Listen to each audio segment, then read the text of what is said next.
नमस्कार. लोकशाही विशेषमध्ये मी विशाल पाटील आपल्या सगळ्यांचं स्वागत करतो. खरं तर जीडीपी जो आहे तो इतका घसरलेला आहे की 40 वर्षातील नीचांक असा त्यानं गाठल्याचं दिसून येत आहे. याला नेमकं जबाबदार कोण हा महत्त्वाचा विषय आहे. कारण देशाचा जीडीपी म्हणजे सकल राष्ट्रीय उत्पादनामध्ये प्रचंड घट झालेली आहे. म्हणजे अगदी उणे इतका तो झालेला आहे. जीडीपी तब्बल उणे 7.3% इतका खाली घसरला आहे. ही नक्कीच चिंतेची बाब आहे. मागील 4 दशकातील ही सर्वात निराशाजनक कामगिरी आहे. जो देश 5 ट्रिलियन अर्थव्यवस्थेची स्वप्न पाहतो त्यांच्यासाठी तर खूप गंभीर बाब आहे. हे कशामुळे झालंय? कोरोना की देशाचं एकूणच नियोजन चुकलेलं आहे म्हणून? पाहूयात लोकशाहीचा विशेष रिपोर्ट आणि त्यानंतर सर्व मान्यवरांबरोबर विशेष चर्चाही. देशाचा जीडीपी उणे 7.3%वर. 4 दशकातील नीचांकी जीडीपी. जीडीपीमध्ये घट होण्यास कोरोना कारणीभूत की आर्थिक दिवाळखोरीमुळे विकास दरात घट? 5 ट्रिलियन अर्थव्यवस्थेचं स्वप्न पाहणाऱ्या भारताचा जीडीपी उणे 7.3%वर घसरलाय.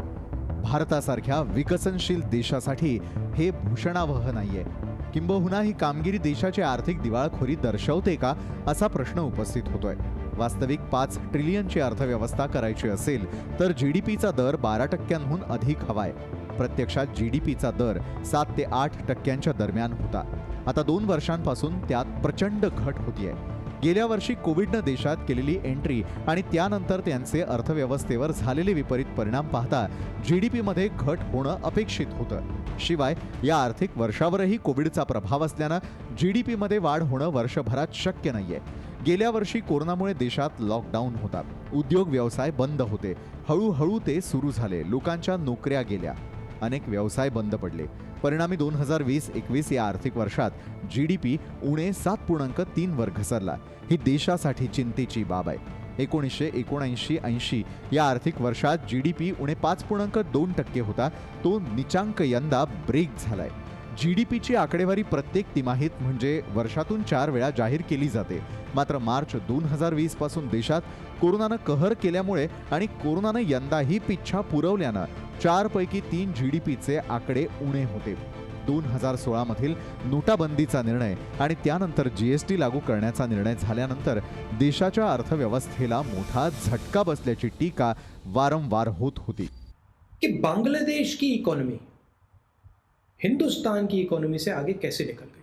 समय होता था कि हिंदुस्तान दुनिया की सबसे हाई परफॉर्मिंग इकोनॉमी होती थी. सरकार कहती है कारण कोविड है. मगर अगर कारण कोविड है, कोविड तो बांग्लादेश में भी है, कोविड तो बाकी दुनिया में भी है, तो फिर अगर कारण कोविड है तो हिंदुस्तान पीछे कैसे रह गया? भाइयों और बहनों, कारण कोविड नहीं है. कारण नोटबंदी है, कारण जीएसटी है. शिवाय 2 आकडी जीडीपीचा आपण पुढील काही वर्ष कल्पनाही करू शकत नाही. ब्युरो रिपोर्ट, लोकशाही न्यूज. आणि याच महत्त्वाच्या विषयावरती अधिक चर्चा करण्यासाठी या क्षणाला आपल्या सोबत जोडले गेलेले आहेत अर्थतज्ञ जितेंद्र आपटे आपल्या सोबत आहेत. त्याचबरोबर भाजपचे प्रवक्ते मिलिंद कानडे देखील या चर्चासत्रामध्ये आपल्या सोबत जोडले गेलेले आहेत. सुरुवात जी आहे जितेंद्र आपटे यांच्यापासून करूया. जितेंद्रजी, जीडीपीचा जो नीचांक आपण पाहतोय खरं तर कमालीचा घसरल्याचं पाहायला मिळतंय. उणे इतका झाल्याचं कळतंय. जीडीपी आणि देशाची आर्थिक प्रगती एकमेकांशी त्याचा कसा संबंध आहे? जीडीपी प्रत्येक देशासाठी किती महत्त्वाचा आहे? जितेंद्रजी. नमस्कार. नमस्कार. जीडीपी अतिशय महत्त्वाचा आहे. हे एक प्रमाण आहे. म्हणजे देश कुठल्या गतीने चालू आहे, म्हणजे इकॉनॉमी कुठल्या दिशेने जाते आहे त्याचं एक प्रमाण आहे. हे मोजमाप आहे. हे बाकीच्या गोष्टी असतातच. जीडीपी म्हणजे काय आहे की जे काय आपले उत्पन्न होतात, म्हणजे जे काय प्रोडक्शन आहे किंवा सर्व्हिसेस आहे, तर त्याची टोटल या वर्षात किती झाली त्याप्रमाणे साधारणतः दर ठरतो. आणि सध्या म्हणजे 40 वर्षामध्ये तुम्ही सांगितल्याप्रमाणे सगळ्यात कमी म्हणजे 7.3 सगळ्यात मोठी घट आतापर्यंत झालेली आहे. आणि एक साधारण विकास म्हणजे आता Bharat is a developing country किंवा खूप फास्ट डेव्हलपिंग कंट्री आहे. चीन नंतर आपलाच नंबर लागतोय. तर त्याच्यामुळे या आकडेवारीकडे अख्खं जग बघताय. म्हणजे फक्त आपल्यासाठी नाही, अख्ख्या जगासाठी भारत एक केंद्रबिंदू झालेला आहे. आणि या कोरोनामुळे म्हणजे ही जी काय आपत्ती आली आहे फक्त भारतावरतीच नाही, अख्ख्या जगावरती आलेली आपत्ती आहे. म्हणजे भारतच फक्त त्याला अपवाद नाही आहे, सगळेच ह्याच्यामध्ये भरडले गेलेले आहेत, फक्त चीन सोडून. म्हणजे आता जो चीनचा सगळ्यात मोठा तो एक वेगळा विषय आहे, फक्त मी ते नमूद करतो. सगळ्यात जास्त जीडीपी त्यांचा आतापर्यंत इतिहासातला त्यांचा आता त्यांनी नोंद केलाय. पण चीन वगळून बाकीचे सगळे जे देश आहेत त्यांना याचा फटका पडलेलाच आहे. कारण साहजिकच आहे, कारण कसं होतं हे उत्पन्न किंवा ते कन्झम्पशन, जीडीपी तसाच मोजला जातो. जेव्हा मागणी असते तेव्हा ते उत्पन्न होतं, आणि उत्पन्न झालं की परत मागणी, म्हणजे कन्झम्पशन, मागणी, कन्झम्पशन, मग ते प्रोडक्शन, या चक्रामध्ये व्यवहार पुढे जातात. सध्या आपण एक्सपोर्ट वरती पण बराच भर देतो. आपण आपल्याकडे बरेच प्रोडक्ट्स आहेत ते एक्सपोर्ट वरती, पण सगळं ठप्प असल्यामुळे एक्सपोर्ट वरती पण त्याचा परिणाम झालेला आहे. म्हणजे आपल्या शहरातच काय, आपल्या बाहेर पण एक्सपोर्ट कमी झालेला आहे. त्याच्यामुळे साहजिकच आहे, सगळ्या जगाप्रमाणे भारतावरती पण त्याचा ताण पडलेलाच आहे. नक्कीच जितेंद्रजी, मी पुन्हा एकदा आपल्याकडे येणारच आहे. यावेळेला भाजपचे प्रवक्ता खुद्द मिलिंद कानडे आपल्यासोबत जोडले गेले आहेत. मिलिंदजी, केंद्र सरकारसाठी हा खरोखर किती चिंतेचा विषय आहे? कारण देशभरामध्ये सुरू आहे तरी काय हे आपण सगळेजण पाहतोय. एका बाजूला कोरोनाचं संकट आहे, तर दुसरीकडे राहुल गांधी यांनी दिलेली प्रतिक्रिया जर आपण पाहिली असेल, थेटपणे नोटबंदी हेच त्यासाठी सर्वात मोठं कारण असल्याचं ते पुन्हा एकदा निदर्शनास आणून देताना दिसत आहे. खरं तर विरोधी पक्ष म्हटल्यानंतर प्रत्येक गोष्टीवरती त्यांची नजर आहे. मात्र मिलिंद कानडेजी, आज संपूर्ण भारतीय जे ते पाहत असताना जीडीपीची चिंता ही प्रत्येकाला सतावताना दिसते. कारण अनेकांच्या नोकऱ्या गेलेल्या आहेत, अनेकांचे व्यवसाय हे ठप्प आहे, आणि अशा प्रकारे जीडीपी जर उणे होत असेल तर देशाची आर्थिक परिस्थिती केंद्रासमोरचं सगळ्यात मोठं आव्हान आहे. सर्वसामान्य भारतीयांसमोर देखील मोठं आव्हान आहे. मिलिंदजी. विशालजी, आपण म्हणता आणि आदरणीय राजीवजींनी जे काही आपलं राहुलजींनी म्हटलंय त्यापेक्षा मी आपल्यासमोर काही महत्त्वाच्या गोष्टी सांगू इच्छितो. एक तर ग्रॉस नॅशनल प्रॉडक्ट हे उणे म्हणजे त्याचा विकासाचा दर कमी झालाय. ग्रॉस नॅशनल प्रॉडक्ट हे जूनच्या तिमाहीमध्ये, जून 2020च्या तिमाहीमध्ये उणे 24% होतं. डिसेंबरच्या तिमाहीमध्ये ते उणे 7.3 झालं. पण डिसेंबर पासनं त्याच्यात वाढ नोंदवली जात आहे. ती वाढ प्रत्येक तिमाहीमध्ये आहे. डिसेंबरला आहे, मार्चमध्ये आहे, आणि आर्थिक वर्ष जे पूर्ण आर्थिक वर्ष 12 महिन्याच्या आर्थिक वर्षामध्ये ते 7.3 असं उणे झालंय. पण ही जी काही हे आभाळ कोसळल्यासारखं गोष्ट नाहीये, आणि हा काही धक्काही नाहीये. नॅशनल स्टॅटिस्टिकल ऑर्गनायझेशननी उणे 8% दर राहील अशी अपेक्षा नोंदवली होती. रिझर्व्ह बँकेने उणे 7.5 राहील असा अंदाज वर्तवला होता. आज जे आर्थिक वर्षाचे आकडे आपल्या समोर आले आहेत त्याच्यामध्ये उणे 7.3 आलाय. याने खूप फरक पडत नाही. हे लक्षात घ्या. इथे आपण एखाद्या गंभीर आजारानंतर एखादा व्यक्ती जेव्हा उठतो तेव्हा काही त्याचे बरेचसे व्हायटल पॅरामीटर्स हे डिस्टर्ब झालेले असतात. त्याच्यानुसारच या जागतिक आपदेमुळे भारताची अर्थव्यवस्था सुद्धा काही प्रमाणात तिला त्रास झालेलाच आहे. आता तो जो स्ट्रेसचा काळ आहे तो स्ट्रेसचा काळ निश्चितच निघेल. मला पूर्णतः आशा आहे की आपण उणे 24 पासनं ते अधिक 1.6 पर्यंत पोहोचलो आहे. तर हाच दर कंटिन्युअस राहील. आपली भारतीय अर्थव्यवस्था एका गजराजाप्रमाणे आहे. गजराज आता जागृत झालाय, तो सावरला आहे, आणि त्याची डौलदार वाटचाल ही पुढच्या आर्थिक वर्षामध्ये निश्चितच आपल्या डोळ्यासमोर येईल. बरं, नक्कीच आपण जे बोलताय त्याच विषयी अधिक जाणून घेण्यासाठी अजित अभ्यंकर देखील आपल्यासोबत जोडले गेलेले आहेत, राजकीय विश्लेषक. अजितजी, जर आपण ऐकलं असेल मिलिंद कानडे यांचं म्हणणं आहे थेटपणे की भारतावरती असं कुठल्याही प्रकारचं मोठं संकट आलेलं नाही आहे, आणि भारताची अर्थव्यवस्था ही खरं तर सिंहासारखी आहे. हे खरं आहे का? एका बाजूला जीडीपीचा दर ज्यावेळेला आपण सगळेजण पाहतोय त्यांचं म्हणणं आहे की हा फक्त ग्रोथ रेट कमी झालेला आहे, मात्र फार मोठं संकट नाही आहे देशावरती. अजितजी. नाही, त्यांनी काय, आता त्यांच्या पक्षाची भूमिका आहे, पक्षाचं सरकार आहे, त्यांना बाजू घेणं भाग आहे. त्यांना काय म्हणायचं ते म्हणलेत. आता ते उणे ग्रोथ रेट कमी झालाय नाहीये, अर्थव्यवस्था निगेटिव्ह आहे. काहीतरी थोडस मिसस्टेटमेंट होते. म्हणजे समजा अर्थव्यवस्था 10% वाढणार असती, त्याच्याऐवजी ती 8% वाढली, तर आपण असं म्हणू की अर्थव्यवस्था जेवढी वाढायला पाहिजे होती तेवढी वाढली नाही असं नाहीये. अर्थव्यवस्था त्याच्या आधीच्या वर्षी जेवढी होती 19-20 मध्ये 100 समजा असेल त्याचा साईज, तर तो उणे झाला. याचा अर्थ ग्रोथ रेट पुणे झाला, याचा अर्थ अर्थव्यवस्था कॉन्ट्रॅक्ट झाली. तर ते काहीच विशेष झालेलं नाही असं ठीक आहे, तर त्यांचं मत असू शकतं, काहीच विशेष झालेलं नाही असं. परंतु ते अर्थव्यवस्था आता काही अशी निर्जीव वस्तू नाहीये. अर्थव्यवस्थेमध्ये माणसं असतात आणि अर्थव्यवस्थेमध्ये माणसांचं भलं चाललंय का वाईट चाललंय, तर सगळ्यात पहिला निकष असतो रोजगार किती आहे लोकांना, लोकांच्या पोटात अन्न किती आहे, आणि एकंदर देशामध्ये पुढचं म्हणजे पॉझिटिव्ह ऍटमॉस्फिअर अर्थव्यवस्थेबद्दलचं काय आहे हे पाहिलं पाहिजे. तर आता तुम्ही जर बेरोजगारीचा दर जर पाहिला तर CMI म्हणजे centre for monitoring Indian economy यांनी जो लेटेस्ट या मे महिन्यातला जो दिलेला आहे तो डबल डिजिट म्हणजे तो आता जवळजवळ 14% ते जातो.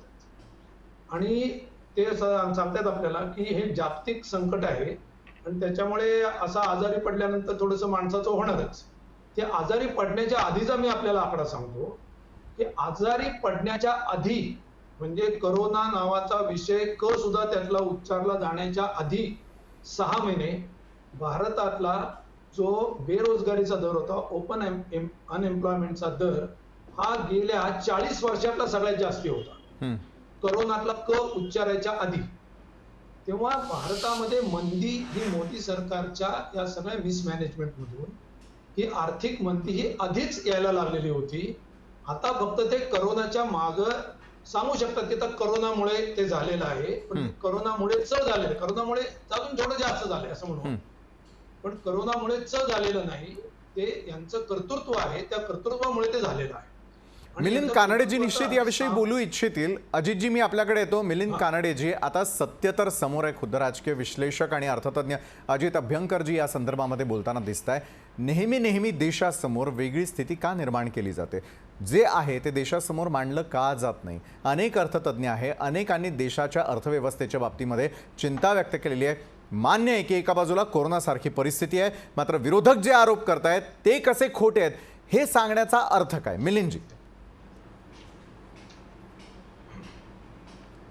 कुठलाही आर्थिक विश्लेषण करत असताना एखादा व्यक्ती म्हणू शकतो की हा पेला पूर्ण भरलाय, अर्धा भरलाय. एखादा व्यक्ती म्हणेल की हा अर्धा रिकाम आहे. तर आर्थिक विश्लेषण करताना सुद्धा त्याच्या 2 बाजू असतात हे निश्चितच, आणि दुसरी बाजू सुद्धा ऐकून घेतली पाहिजे, ती समजून घेतली पाहिजे या विचाराचा.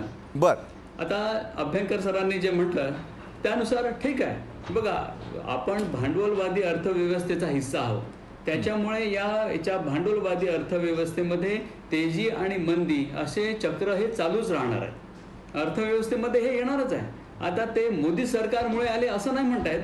प्रत्येक वेळेस काही ना काही चक्र हे चालूच राहणार, तेजी मंदीचं चक्र चालूच राहणार. जर मंदी आली किंवा तेजी आली तर तेजीचं कसं कंट्रोल करायचं, मंदी आली तर ओपन मार्केट ऑपरेशन्स आहेत, या सिलेक्टिव्ह क्रेडिट कंट्रोल, या ज्या काही गोष्टी, मॉनिटरी पॉलिसीज आणि फिस्कल पॉलिसीचा योग्य तो वापर करून रिझर्व्ह बँक आणि केंद्र सरकार हे दोघंही ही मंदी सदृश्य जी परिस्थिती आहे त्याच्यावर मात करायचा निश्चितच प्रयत्न करतील असा मला विश्वास आहे. बरं, कुठल्या प्रकारचे प्रयत्न यावेळेला जे आहे या आर्थिक मंदीमधून बाहेर निघण्यासाठी जे आहे ते सुरू करण्यात आलेले आहेत? मिलिंदजी. विशालजी, मला ऐकून येत आहे? मिलिंदजी, आवाज येतोय माझा आपल्यापर्यंत? नाही, आता काय म्हटलं आपण प्रश्न? मिलिंदजी, मला प्रश्न थोडक्यात आपल्याला हाच विचारायचा आहे की जीडीपी संदर्भातली आकडेवारी आल्यानंतर 4 दशकातील निच्चांकी जीडीपी म्हणून ज्यावेळेला त्याची नोंद होते, देशासाठी ही गंभीर बाब आहे. आपण म्हणताय की पेला अर्धा भरलाय का, पेला अर्धा रिता आहे का, हा बघण्याचा दृष्टिकोन जरी असला तरी देखील देशाला वाचवायचं असेल तर त्या दृष्टीनं आता केंद्र सरकार कुठल्या प्रकारची पावलं उचलताना दिसून येणार आहे. त्याचं खापर जरी नोटबंदीवरती राहुल गांधी यांनी फोडलेलं असलं तरी देखील त्यातून बाहेर पडण्यासाठी केंद्राला ही सगळ्यात मोठी जबाबदारी आहे, कारण 4 दशकातला हा निच्चांक नोंदवला गेलेला आहे. बरोबर.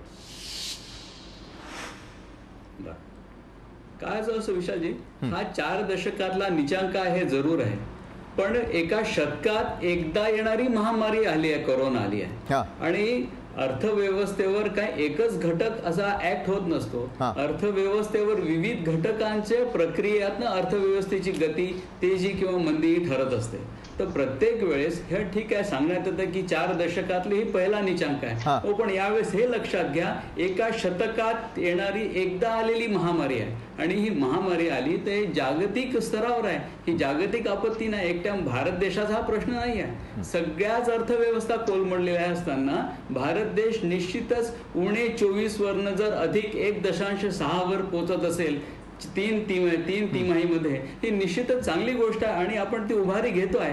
उभारी घेत असताना मला सगळ्या विश्लेषकांना विनंती करायची आहे की सकारात्मक भाव ठेवा. ज्या सकारात्मक भाव ठेवून आपण करोनावर समोर येऊ शकलो, करोनाचा प्रादुर्भाव कमी करू शकलो, तर करोनाचा प्रादुर्भाव कमी झाल्यावर ही अर्थव्यवस्था उभारी घेईलच. बरं, जीडीपी मध्ये होणारी घट जी आहे त्यामध्ये सकारात्मकता बघून जर आपल्याला खऱ्या अर्थानं त्यावरती मात करायची असेल तर नेमकं काय करायला हवं, या संदर्भातली चर्चा आपली अशाच प्रकारे सुरू राहील. कारण फक्त आणि फक्त जीडीपी कमी होण्यासाठी कोरोना एवढंच कारण पुरेसं आहे का, आणि कोरोनाच्या कारणापाठीमागं केंद्र सरकार जे आहे ते लपतंय का, याविषयीची चर्चा सुरू राहील छोट्याशा ब्रेकनंतर आपल्या सगळ्यांचं पुन्हा एकदा स्वागत. जीडीपी मधील घट आणि त्याला जबाबदार कोण, तर सर्वस्वी कोरोना त्याला जबाबदार असल्याचं जे आहे ते ब्रेकवर जाण्याआधी चर्चेमध्ये उपस्थित झालेल्या मुद्द्यात लक्षात आलं. याच संदर्भामध्ये अर्थतज्ञ जितेंद्र आपटे यांच्याकडे जाऊयात. जितेंद्रजी, भारताची अर्थव्यवस्था त्यात आलेला जीडीपीचा हा निचांक याला फक्त आणि फक्त कोरोना कारणीभूत आहे असं निश्चितपणे म्हणता येऊ शकेल का? बऱ्याच देशांमध्ये जरी कोरोना संदर्भातली परिस्थिती असली तरी देखील त्यांची आर्थिक परिस्थिती सावरण्याकडे त्यांचा कल होता, जो आपल्या देशात कमी पडला. जितेंद्रजी, जीडीपी मध्ये जी काय घट आली आहे ती कुठली एखाद्या मुद्द्याने होत नाही. जीडीपी हे जे काय सत्र आहे, हे जे काय कॅल्क्युलेशन आहे, डेफिनेटली हे जे कोरोना आहे हे खूप मोठं संकट आहे. त्याचा खूप मोठा परिणाम याच्यावरती झालेलाच आहे. जसं मगाशी मी म्हटलं, कारण हे जो ग्रोथ आहे म्हणजे सेवा क्षेत्र असेल किंवा उत्पादन क्षेत्र असेल, जोपर्यंत कन्झम्पशन होत नाही तोपर्यंत ते वाढणारच नाहीये. म्हणजे नेहमी मागणी आणि त्याच्याप्रमाणे ते प्रोडक्शन होतं. तर त्याच्यामुळे हा मेन प्रश्न असणारच आहे. पण ह्याच्या आधी म्हणजे तज्ज्ञांनी आता पण सांगितलं की ह्याच्या आधी जो एम्प्लॉयमेंटचा दर सगळ्यात खाली होता, त्याच्यावरती आता म्हणजे ह्या काळामध्ये अजून त्याचा परिणाम होईल. म्हणजे करोना खूप खूप मोठा परिणाम आहे, त्याबद्दल प्रश्नच नाही. आणि हेही मला मान्य आहे की हे सकारात्मक दृष्ट्या बघायला हवं. पण ह्याच्यासाठी जे काय आतापर्यंत जे काय साचेबंद उपाय केले जात होते, कुठल्याही बाबतीत जे काय साचेबंद म्हणजे ते आहे ते करत जातो आपण, त्याच्यात नाविन्य काही आपण बघत नाही. तर तिथे थोडी दृष्टिकोन बदलण्याची खूप गरज आहे. माझं असं म्हणणं नाहीये की कोरोनाचा काही परिणामच झाला नाही, आणि मी ह्याच्याशी पण सहमत नाहीये की आता जी व्यवस्था आहे फक्त भारतातली नाही अख्ख्या जगातली कोणावरतीच काही परिणाम नाहीये कोरोनाचा. कोणीच नाही, हे माझं पर्सनल मत नाहीये की एवढा परिणाम झाला नाहीये. पण परिणाम झालाय जेव्हा रोग जास्त कठीण असतो किंवा जास्त मोठा असतो तेव्हा त्याला औषध पण तसंच जालीम द्यायला लागतं. तर त्याच्यामुळे असं आपण म्हटलं की हा रोग एवढा मोठा नाहीये, त्याच्यामुळे आपण परिणाम किंवा त्याच्यावरती उपाय पण आपण कमी स्वरूपाचे करू. तर इथे ही जाणीव ठेवायला पाहिजे की खूप मोठा रोग झालाय असं धरायला हरकत नाही, आणि त्याच्यासाठी जालीम उपायच करायला लागतील. आणि त्यासाठी आपल्याकडे भरपूर म्हणजे आपली जी भारत शेतीप्रधान देश आहे, जे पूर्ण दुर्लक्षित राहिलेलं होतं. 75% आपले शेतीप्रधान म्हणजे ही लोक शेतीवरती अवलंबून आहेत, त्याला खूप कमी प्राधान्य दिलं गेलं. या अर्थ म्हणजे या संकल्पामध्ये खूप त्यांना पुढे आणण्याचा प्रयत्न केलेला आहे.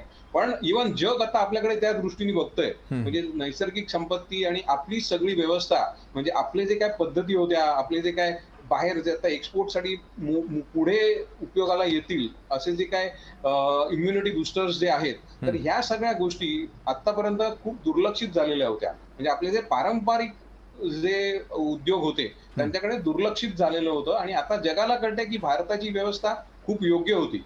म्हणजे भारताच्या वागणुकी व्यवस्थित होत्या, भारताची पद्धती व्यवस्थित होती, पदार्थ व्यवस्थित होते. तर या दृष्टीने नवीन दृष्टिकोन ठेवून मान्य आहे की अर्धा भरलेला आहे, अर्धा रिकामा आहे, हे सगळं मला मान्य आहे. पण आता ते पदार्थ काय आहे, तो पाण्याने भरलेला करायचा आहे की आता आपल्याकडे जे काय व्यवस्था आहे की आपल्याकडे जे पदार्थ आहेत त्या पाण्याच्या ऐवजी काहीतरी अजून मोठं प्रोडक्ट तिथे येईल आणि तेच त्या आपलं दृष्टिकोन त्या दृष्टीने बदलेल. आणि एक भारत म्हणजे आता आपण 5 ट्रिलियन इकॉनॉमीकडे जातोय आणि शक्यता आहे की आपण प्रतिनिधित्व पण करू अख्ख्या जगाचं या इकॉनॉमिकच्या ह्याच्यात. तर ही एक चांगली संधी आहे. भले खूप भूतो न भविष्यती अशी वेळ आलेली आहे. पण आता या दृष्टीने जे काय प्रॉब्लेम्स आहेत, जे काय चुका झालेल्या असतील त्या आता सुधारण्याची खूप गरज आहे. कारण आता ही संधी गेली, आता आपण तिसऱ्या लाटेची वाट बघतोय. म्हणजे वैज्ञानिक म्हणजे तब्येतीची पण गोष्ट आहेच माणसांची, म्हणजे माणूस जगला तर तो पुढे काहीतरी करू शकेल, म्हणजे तो प्रश्न आहेच. पण त्याचबरोबर ही तारेवरची कसरत आहे आणि आत्ताच ही योग्य संधी आहे की जगाला पटवून द्यायचं, डायरेक्टली इनडायरेक्टली आपण स्वतः आता आपल्या लसी बाहेर गेल्या आहेत दुनियाकडे. म्हणजे आपली किती कुवत आहे, आपण काय काय करू शकतो हे जगाला आता दिसतंय. तर आता ही योग्य संधी आहे. सगळं बळ एकवटून व्यवस्थित प्लॅनिंग करून आता भारत एक व्यवस्थित तारा जे आपण म्हणत होतो आणि आपली ती वर्षानुवर्षाची प्रतिमा आहेच की भारत जगद्गुरू होताच, तर आता परत ती स्थिती आलेली आहे की आपण परत व्यवस्थित उभारू शकू. त्यासाठी प्लॅनिंग अतिशय महत्वाचं आहे. बरोबर आहे. प्लॅनिंगच्या दृष्टीनं नेमकी काय पावलं उचलली जातात मिलिंद कानडे यांच्याकडून आपण जाणून घेणार आहोतच. मात्र तत्पूर्वी अजित अभ्यंकर जी मी आपल्याकडे येतो. 5 ट्रिलियन अर्थव्यवस्थेचं स्वप्न पाहणारा भारत आज नेमका कुठल्या परिस्थितीवरती येऊन ठेपलेला आहे याचा सारासार विचार होणं हे अत्यंत आवश्यक आहे. आणि या गोष्टीकडे दुर्लक्ष केलं तर त्याचे येत्या काळात अर्थव्यवस्थेवरती होणारे परिणाम किती मोठे असू शकतात. 5 ट्रिलियन अर्थव्यवस्थेचं आपण जे स्वप्न पाहिलेलं होतं त्यापासून आपण कुठे आहोत, किती दूर आहोत? अजितजी. 5 ट्रिलियन अर्थव्यवस्था हे जे काय गाजर आहे ते गाजर अजून किती लांब आहे याच्याबद्दल चर्चा करण्यात माझ्या मते काही मतलब नाही. आता असं आहे की आपण आता फार मोठ्या बेरोजगारीमध्ये आहोत. फार मोठ्या प्रमाणामध्ये कारखान्यांची परिस्थिती वाईट आहे. मात्र लिस्टेड कंपन्यांचे प्रॉफिट्स मात्र प्रचंड मोठ्या प्रमाणात वाढलेले आहेत. हे तुम्हाला त्याच वेळेला सांगतो. सीएमआयचा जो 28 मेचा रिपोर्ट आहे त्याच्यामध्ये त्यांनी मार्च 20 ते आता मार्च 21 म्हणजे मे 21 पर्यंत त्यांनी लिस्टेड कंपन्या म्हणजे स्टॉक मार्केटवरती ज्यांचे शेअर्स खरेदी आणि विक्री केले जाऊ शकतात त्यांना लिस्टेड कंपनीज असं म्हणतात. म्हणजे त्या थोडक्यात म्हणजे एक ऑर्गनाइज सेक्टर मधल्या अशा व्यवस्थित काम करणाऱ्या आणि पब्लिक सेक्टर नव्हे पब्लिक कंपनीज असतात. तर त्यांच्या प्रॉफिट्स मध्ये मात्र प्रचंड वाढ झाली. दुसरीकडे बेरोजगारी मात्र प्रचंड वाढते. म्हणजे याचा अर्थ असा आहे की भारतामध्ये विषमता आणि एका विशिष्ट वर्गाचं उत्पन्न आणि एका विशिष्ट कॉर्पोरेट्स आहेत बडे कॉर्पोरेट्स त्यांचं व्यवस्थित चाललेलं आहे. ते त्यांचे प्रॉफिट्स वेगवेगळ्या पद्धतीने मिळवत आहेत. परंतु पंचायत झालेली आहे ती जनतेची. आता मी लोकांच्या बाजूने इथं काही तक्रार करण्यासाठी बसलेलो नाही, कारण तक्रार कोणाकडे करायची हा प्रश्न किंवा तक्रार करण्याची न करण्याचा मुद्दा नाहीये. मी लोकांच्या परिस्थितीबद्दल एवढ्यासाठी सांगतोय की आर्थिक मंदी आणि बेरोजगारी यांचा दोन्ही बाजूनी संबंध असतो. म्हणजे बेरोजगारी का वाढते याचं कारण लोकांच्या हातात खरेदी शक्ती कमी असते. जेव्हा विषमता जास्ती असते तेव्हा लोकांच्या हातातली म्हणजे सर्वसामान्य लोकांच्या हातातली खरेदी शक्ती कमी होते. सर्वसामान्य म्हणजे उच्च मध्यम वर्गीय लोक नव्हे. सर्वसामान्य म्हणजे झोपडीमध्ये राहणारा अगदी ज्याचं उत्पन्न 10,000 रुपये महिन्याला आहे अशी व्यक्ती किंवा त्याच्या हातातली खरेदी शक्ती कमी होणं याचा अर्थ बाजारातली मागणी कमी होणं. बाजारातली मागणी कमी झाली की त्या प्रमाणात उत्पादन कमी होतं. उत्पादन कमी झालं की रोजगार कमी होतो. रोजगार कमी झाला की त्याचा परिणाम म्हणून पुन्हा उत्पन्न कमी होतं आणि हे चक्र असं गर्तेत खाली जातं. नक्कीच अजितजी. आता याच्यावरती उपाय एकच असतो. नाही मला एक मिनिट फक्त पूर्ण करू. याच्याबद्दल एकच उपाय असतो अशा वेळेला जो केन्स नावाच्या एका थोर अर्थतज्ञांनी सांगितला. त्यांनी मगाशी उल्लेख केला कानडे साहेबांनी की भांडवली अर्थव्यवस्था आहे. ठीक आहे आता आहे ते मान्य करू आपण. तर ती जी काय भांडवली अर्थव्यवस्था आहे तिला गर्तेमधून वाचवण्यासाठी केन्स नावाचा जो अर्थतज्ञ होऊन गेला त्यांनी जे काही उपाययोजना सांगितल्या त्या याच आहेत की अशा वेळेला the government has to intervene very strongly and actually make cash transfers into the hands of the people. लोकांच्या हातामध्ये कॅश ट्रान्सफर डायरेक्ट केली पाहिजे आणि तीच भारतामधल्या अर्थतज्ञांनी मागणी केली. तेच अमेरिकेमध्ये सुद्धा केलं गेलं. डायरेक्ट कॅश ट्रान्सफर केलं गेलं. यांनी काय केलं 1,500 रुपये ट्रान्सफर केले. म्हणजे मी राज्य सरकारबद्दल बोलत नाही, मी केंद्र सरकारबद्दल बोलते. मागच्या वर्षी 500 रुपये 3 महिने. Is it a joke? 500 रुपये 3 महिने ते सुद्धा टार्गेटेड दारिद्र्य खालच्या महिलांच्या हातात वगैरे. त्याच्यातून काय 1.5-2 लाख कोटी सुद्धा सरकारने खर्च केले नाहीत नेट या पॅकेजमध्ये. ते अजितजी, 20 लाख कोटी करण्यात आलेल्या रुपये उपाययोजना होते. आणि पुढच्या काळात कोणत्या उपाययोजना करायला हवं या संदर्भातही आपण चर्चा करणार आहोत. त्याचबरोबर मिलिंद कानडेजी, मला आपल्याकडून उत्तर अपेक्षित आहे. जी विषमता आपल्याला सगळ्यांना पाहायला मिळते, या विषमतेचं मुख्य कारण काय, जीडीपी मधील घट, याला नेमकं जबाबदार कोण, याचं उत्तर आपण घेणार आहोत भाजपचे प्रवक्ता मिलिंद कानडे यांच्याकडून देखील एका छोट्याशा ब्रेकनंतर आपल्या सगळ्यांचं पुन्हा एकदा स्वागत. देशामध्ये असलेला जीडीपी जो आहे त्यामध्ये प्रचंड प्रमाणामध्ये घट आल्याचं आपण सगळ्यांनी पाहिलं. मात्र या सर्व गोष्टींसाठी नेमकं कारणीभूत कोण, याला जबाबदार कोण, या संदर्भातली चर्चा करण्यासाठी आज आपण आमंत्रित केलेलं आहे भाजपचे प्रवक्ता मिलिंद कानडेजी, त्याचबरोबर राजकीय विश्लेषक अजित अभ्यंकर आणि अर्थतज्ञ जितेंद्र आपटे, आणि आता सोबतीला आपल्यासोबत यावेळेला काँग्रेस प्रवक्ते गोपाळ तिवारीजी देखील जोडले गेलेले आहेत. गोपाळ तिवारीजी, मी आपल्याकडे येतो. फार उशिरा जे आहे ते आपण एकमेकांशी जोडले गेलेले आहोत. मात्र या चर्चेमध्ये महत्त्वाचा मुद्दा जो अगदी सुरुवातीला उपस्थित झाला तो म्हणजे मिलिंद कानडेजी यांचं म्हणणं आहे की आपली भारताची अर्थव्यवस्था ही गजराजासारखी आहे आणि जीडीपीचा त्याला जो आहे तो फारसा परिणाम जाणवणार नाही. फक्त होणारी जी ग्रोथ आहे त्यामध्ये कुठेतरी उणे जो आहे हा घट झाल्याचं पाहायला मिळतंय. दुसरीकडे चर्चेला ब्रेकवर जाण्याआधी अजित अभ्यंकरजींनी एक महत्त्वाचा मुद्दा उपस्थित केला की ज्या लिस्टेड कंपन्या आहेत त्या प्रॉफिटमध्ये असल्याचं दिसतं आणि दुसरीकडे मात्र बेरोजगारीचं प्रमाण असेल, अनेकांचे व्यवसाय ठप्प होण्याचं प्रमाण असेल, ही विषमता आपल्याला भारतीय अर्थव्यवस्थेमध्ये असल्याचं दिसून येतं. गोपाळ तिवारीजी, काय म्हणाल आज की ज्यावेळेला जीडीपी इतका कमी झालेला आहे याला जबाबदार कोण आहे? निश्चितच जबाबदार हे भारतीय जनता पक्षाचं मोदी सरकार आहे, याविषयी कुठलीही तीळ मात्र शंका नाही. आणि आता कानडेजी जे म्हणले की गजराजासारखी आहे किंवा हे आपण अजूनही आपली स्वतःची फसवणूक करत आहोत आणि आपला अहंकार त्यातून सतत धोकवतो. म्हणजे कुठलीही गोष्ट वास्तवता मान्यच करायची नाही आणि आम्ही जे करतो तेच बरोबर, आणि जिथे प्रत्यक्ष आकडेवारी आहे, प्रत्यक्ष परिस्थिती समोर येऊन ठेपली आहे, तरी देखील आपण कुणाशी चर्चा विनिमय विमर्श करायचाच नाही. हे स्वतःची फसवणूक करून घेतोय आणि याची किंमत देशाला आज भोगावी लागते. विशालजी बघा, गेल्या 3 वर्षात आज म्हणजे पी चिदंबरमनी आज पत्रकार परिषद घेऊन काल जे जाहीर झालेले सांख्यिकी जे काही आकडे त्याच्यावर भाष्य केलं. काल विजय वल्लभ आमचे काँग्रेसचे एआयसीसीचे प्रवक्ते त्यांनी केले. गेल्या 5 वर्षात जर आपण 5 ट्रिलियन आता म्हणजे बँकेचे फ्रॉड ते एवढ्या मोठ्या प्रमाणात झालेले ते समोर आलेले, त्याला आपण कंट्रोल करू शकलेलो नाहीये. आणि त्याच्या व्यतिरिक्त गेल्या 3 वर्षात म्हणजे आपण हे सगळं कोरोना संकट यायच्या अगोदर देखील आपली जीडीपी घसरली होती. पृथ्वीराज चव्हाणांपासून अनेक नेत्यांनी वारंवार त्याच्यावर भाष्य केलं होतं. डॉक्टर मनमोहन सिंगांनी याविषयी पत्र दिलं होतं. पण कुठल्याच गोष्टीत कोरोना संकटात संधी सोडणारे म्हणणारे आम्हाला असं वाटलं की ज्या अर्थी हे एवढ्या वल्गना करतात, कुणाला विचारत नाही, त्या अर्थी काहीतरी यांच्याकडे नियोजन असेल, परंतु ते नियोजन शून्य दिसून आलं. वारंवार राहुलजी गांधी काँग्रेसचे आणि सोनियाजींनी पत्र दिलं होतं की मागच्या वेळेला की प्रत्येक माणसाच्या खात्यात तुम्ही 7,000 6,000 तरी द्या. ते त्याच्यातून जे काही खरेदी करतील मग ते तेल साबण आणि काय, आता लोकांना उत्पन्न नाही तर लोक आहे त्याच्यात भागवायला बसलेत, काटकसर करायला बसलेत.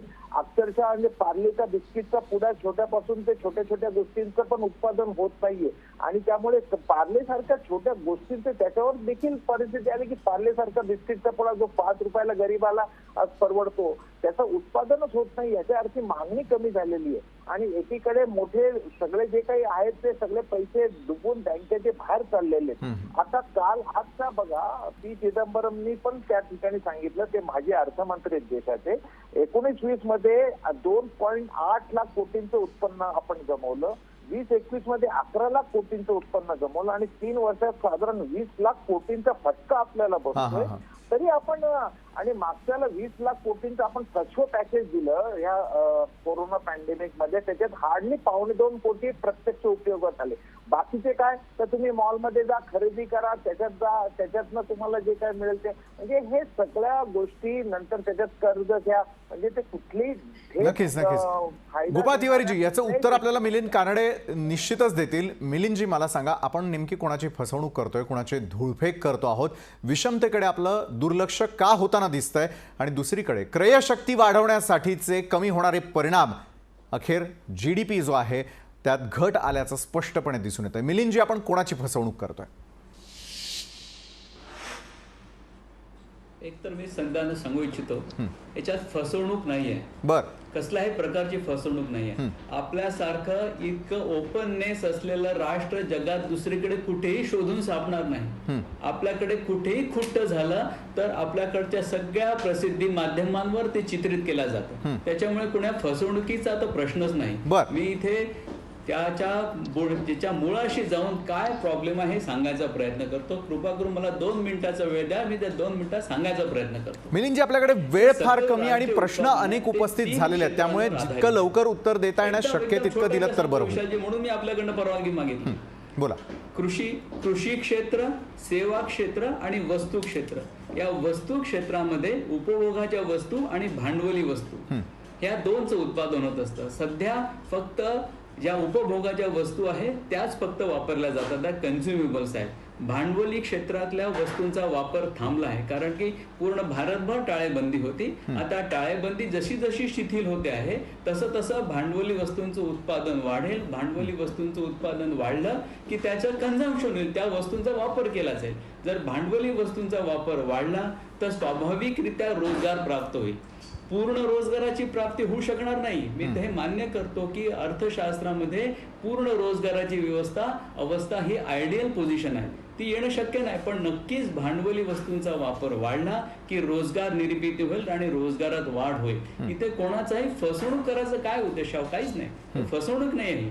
ज्या काही फॅक्ट्स आहे, all those facts are being laid before all the people. आणि आपल्या माध्यमातून मी सर्वांना विनंती करू इच्छितो, इथे तिवारीजी आहेत, दोघेही अर्थतज्ञ आहेत, त्यांनी जरूर काय करायला पाहिजे हे जरूर सांगावं. आपण केंद्रीय नेतृत्वापर्यंत जरूर पोहोचू आणि हे सगळं विचार विनिमय करूनच, कॉन्सेन्सस घेऊनच राष्ट्र चालू शकतो. हो, आपलं राष्ट्र खंडप्राय देश आहे. या खंडप्राय देशात एकमेकाचं ऐकूनच काम चालेल. नक्कीच. मिलिंदजी, मी आपल्याकडे तो वेळ आपली संपत आलेली आहे, मात्र तरी मला इतर मान्यवरांचे महत्वाचा प्रश्नाची उत्तरं आणि मार्गदर्शन खरं तर हवंय, जे जीडीपी ग्रोथ करण्यासाठी आपल्याला फायदेशीर ठरू शकतात. अजितजी, आपल्यापासून सुरुवात करतोय. अजितजी, या सगळ्या परिस्थितीला जबाबदार कोण आणि उपाययोजना काय? अगदी थोडक्यात अजितजी. एक्झॅक्टली. कानडे जे आता बोलले त्यातलाच मुद्दा घेऊन मी पुढे जातो. फसवणूक वगैरे सोडा, ते शब्द प्रयोग सोडून द्या. मुद्दा असा आहे की भांडवली वस्तूंची, ते म्हणतात की भांडवली वस्तूंची खरेदी सुरू आहे, पण त्याच्यासाठी जी मागणी आहे, तर क्वेश्चन इज ऑफ डिमांड. एखादी इंडस्ट्री भांडवली वस्तूंची मागणी केव्हा करेल? तेव्हा ते उत्पादन करून ते बाजारामध्ये कंझ्युमर गुड्स प्रोड्यूस करण्यासाठी तिथं मार्केट पाहिजे. Finally all production is for consumption. तर कंझ्युमरच्या हातामध्ये, म्हणजे सर्वसामान्य कंझ्युमरच्या हातामध्ये जर खरेदी शक्ती या वेळेला जर बेरोजगारीमुळे नसेल तर ती इकॉनॉमी किकस्टार्ट कोणते बाहेरनं करावे लागेल. आणि ते बाहेरून, याचा अर्थ सरकार, कारण अर्थव्यवस्थेच्या, बाजार व्यवस्थेच्या बाहेर सरकारच उभं असतं. आणि सरकारकडेच अशी प्रचंड इकॉनॉमिक पॉवर असते की जी अर्थव्यवस्थेवरती अवलंबून नाही, की त्यांच्याकडे टॅक्सेशन पॉवर, त्यांच्याकडे कायद्याची पॉवर. आणि म्हणून दे कॅन प्रिंट मनी, म्हणजे they can create money, more money. तेव्हा दे हॅव टू पंप मनी. आणि डेफिसिट फायनान्सिंग एका लिमिट पर्यंत अजून वाढवायलाही हरकत नाही. आपण त्याची काय मर्यादा असते, त्या मर्यादेपर्यंत. थोडक्यात दे हॅव टू, मगाची गोपाल किंवा चिदंबरम जे म्हणले ते बरोबर आहे की लोकांच्या हातामध्ये खरेदी शक्ती वाढवण्यासाठी डायरेक्ट कॅश ट्रान्सफर्स आणि एम्प्लॉयमेंट गॅरंटी स्कीम आजच्यापेक्षा 5 पटीने मोठी करणं, एवढे ताबडतोबीचे म्हणाल तरी 2 उपाय आहेत. बाकी तपशिलाची चर्चा नंतर करता येईल. नक्कीच अजितजी, आपण अगदी थोडक्यात जे आहे ते समजावून सांगितलेलं आहे. अभिजित वंजारी आपल्याबरोबर नाही आहेत, मात्र गोपाळ तिवारीजी यावेळेला आपल्यासोबत आहेत. गोपाळजी, मी अगदी थोडक्यात आपल्याकडून जाणून घेईल, याला जबाबदार कोण आणि उपाययोजना काय? गोपाळजी. निश्चितच यांचा फाजील आत्मविश्वास आहे. विथ ड्यू रिस्पेक्ट या कानडे साहेबांना मी सांगतो की आपण स्वतः विचार करा, जर क्रूड ऑइलचं, कच्च्या तेलाचा भाव एवढा कमी असताना आपण पेट्रोल डिझेलच्या माध्यमातून जनतेची लूट नाही करत तर काय करतोय? स्पष्ट सांगा ना. एवढ्या प्रचंड प्रमाणात हे पैसे, आज या सरकारला सुवर्ण संधी ह्या पैशाच्या उत्पन्नामध्ये, पण ती पण कारणी लागली जात नाही. हे अत्यंत दुर्दैव आणि खेदाने सांगावं वाटतं. म्हणजे अशा परिस्थितीमध्ये एक मोठा सोर्स यांच्याकडे पैशाचा असून सुद्धा ही अवस्था का? कारण आपली त्या ठिकाणी बँकांची फसवणुकीचे जर आकडे पाहिले तर जे काय आरबीआयच्या वेबसाईटवरनं परवा जे काही जाहीर झालेले ते गेल्या 2 आणि 3 वर्ष फसवणूक झालेले सगळे आकडे. नक्कीच गोपाळजी. सुरुवातीला 14 अखेर किती साधारण 1.25 लाख कोटी होते, आता ते 5 लाख कोटीच्या घरात गेली हे फसवणूक बँकांची. नक्कीच उपाययोजनांकडे आता लक्ष देणं अत्यंत गरजेचं आहे. धन्यवाद गोपाळ तिवारीजी, धन्यवाद जितेंद्र आपटेजी, धन्यवाद अजित अभ्यंकरजी आणि धन्यवाद मिलिंद कानडेजी, आपण या चर्चासत्रामध्ये आमच्यासोबत जोडला गेलात आणि एका महत्त्वाच्या विषयावरती इतकी मोठी चर्चा केली. त्यासाठी मात्र दुसरीकडे जो GDPमध्ये झालेली घट आहे ही देशासाठी खरोखर चिंतेची बाब आहे आणि वेळीच या संदर्भातली पावलं उचलणं देखील गरजेचं आहे. ज्या प्रकारे एक तफावत पाहायला मिळते ती तफावत दूर करणं असेल, त्याचबरोबर सर्वसामान्यांची क्रयशक्ती वाढवण्यासाठी आता सरकार कुठली पावलं उचलत आहे याकडे देखील लक्ष देणं हे अत्यंत गरजेचं आहे. आजच्या लोकशाही विशेषमध्ये वेळ झाली इथेच थांबण्याची. ताज्या बातम्यांसाठी तुम्ही पाहत राहा लोकशाही न्यूज.